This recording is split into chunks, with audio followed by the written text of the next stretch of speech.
have to pay tribute to the late, great Jim Brown, an absolute NFL legend. And I'll turn over the floor to you. I don't know if you have any memories with the Hall of Famer at all. I can share a couple tidbits from my dad who grew up watching Jim Brown, but I'll turn it over to you first.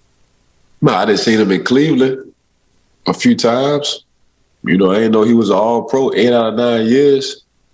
I ain't know in 12 games. He had 12,000 yards plus. I ain't know. Pro Bowl 8 out of 9 years. I think he was an all-pro 5 out of 9 years. And still to this day, man had 1,800 yards in 12 games. Two seasons of 1,500 and 12. Hang on. I got you here. It's the year he had 1,800 yards in 1963. They moved to 14 games. They started playing 14 games in 1961. So the first 4 seasons of his career, though, you are right. The first 4 seasons of his career, they played 12-game seasons. He led the league in rushing in 8 of his 9 NFL seasons, Ike. Look at that. This is what I'm trying to tell you. Like, come on, man. We ain't even talking about 16 now, 17 games. So I'm getting 12,000 yards in 12 or 14 game seasons. Yeah. It's unheard of.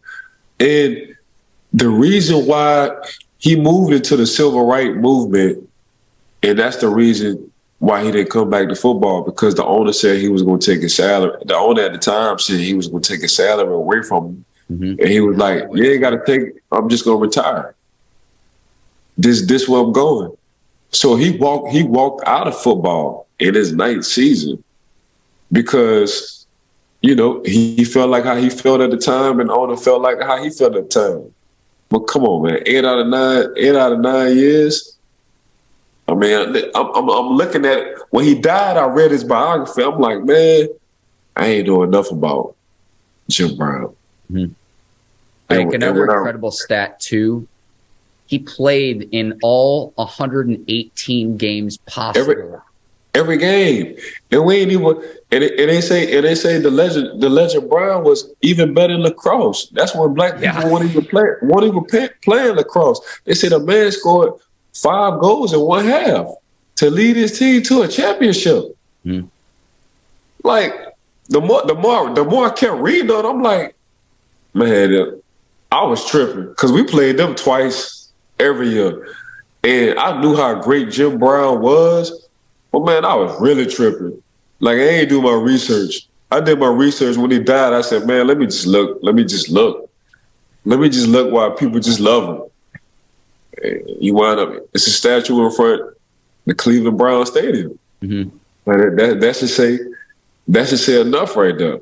But won't nobody, he the best running back, Jim Brown, the best running back that ever. So far, he the best running back that ever. Not one running back can say he did what he did on the field like Jim Brown. And I'm walking away. I ain't got to bounce from team to team. I'm walking away. Because me and the owner, we ain't seeing eye to eye right now.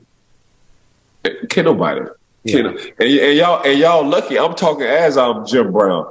Y'all lucky ain't got a 16-game season with these rules.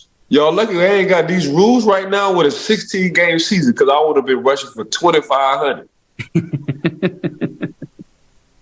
I know you're not exaggerating either. 2,000 easily. The man rushed for 1,800 when they moved to 14 games, boy.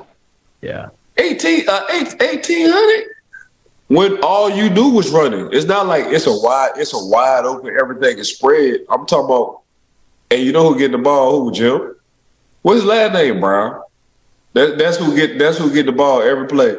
Oh, we need to put 12 in the box. Well, we can only have 11 on the field.